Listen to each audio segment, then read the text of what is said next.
Ka thonë i dërguar që hadithin sa i Muslim apo. Një ditë i ka thonë shokëve ti, cili për juve ka qef që me shku në Bathan një vend afër Medinës. Çdo ditë edhe me i marrë ka 2 deve të mëdha edhe më kthy shpejt vet. Ka thonë sot kejt ka qef që ja Rasulullah, pa me shku me Medinës veç shkon në Bathan, çat vend. Jo la me dis. I merr 2 deve të mëdha dhe kthehesh te shtëpia si kurrë. O pet shkoni me 2 deve, apo për pak ditë bosh milioner. Ka thonë këtë kena që fja Rasulullah. Ka thonë pejgamberi sa të shkoni në xhami, ti mësoni 2 ajete, është më e mirë se ti fitoni 2 deve ato. Ka nëse i mësoni 3 ajete, është më e mirë se 3 deve. E kështu me radhë, sa ajete shtoni, më mirë se deve të fitoni ato. Shikate vëllezër, kanë ne këtu me tefsir 10 ajete. Pas më të jetë, sa i pasur del për xhamis, sa i pasuar del me kuptimet e rëndësishme që Allahu xhallahu me mëshirën e tij i ka ndriçuar mendjet dhe zemrat e njerëzve.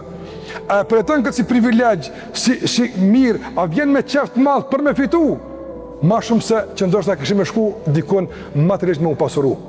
A kjo është deformim që realisht na pretojmë për shkak se gëzimi shpesh është më i madh në përfitim material.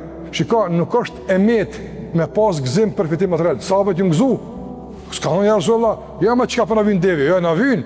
Normal, ata kanë qenë sinqert, kanë po Allah kështu pas qef. Mirë po, kjo kur ka ardhur me ajetin, ka qenë pak rastësueshme. Ai nuk është çështja tek aspekti material, na s'kena problem me aspektin material. Po e kena problemin tek dominimi i aspektit material, mbi shpirtin, mbi mendjen, mbi udhëzimin, mbi shpalljen e kështu me radhë. Sikur se fatkeqësisht ka njerë në dunjë që krejt që ka kuptu potenciali i tij komplet i domthonë përfitimit nga aftësia e kuptimit edhe shprehjes nuk e tekalon barkun e tij atë. Nuk e tekalon barkun e tij atë. Qof pjesën e sipërme të barkut apo pjesën e poshtme të barkut apo çatu di konsillet komplet jeta e tij atë.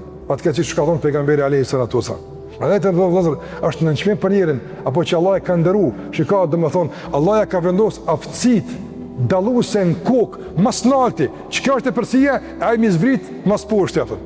Është nënçmim, më të mirën ta ka dhënë. Nëse Allah ta ka jap alem el Kur'an, ta ka mësuar Kur'anin Allahu xhallahu, ta ka mësuar me e lexu Kur'anin, ta ka mësuar me e kuptu Kur'anin, ta ka mësuar me ardh me dëgju për Kur'anin.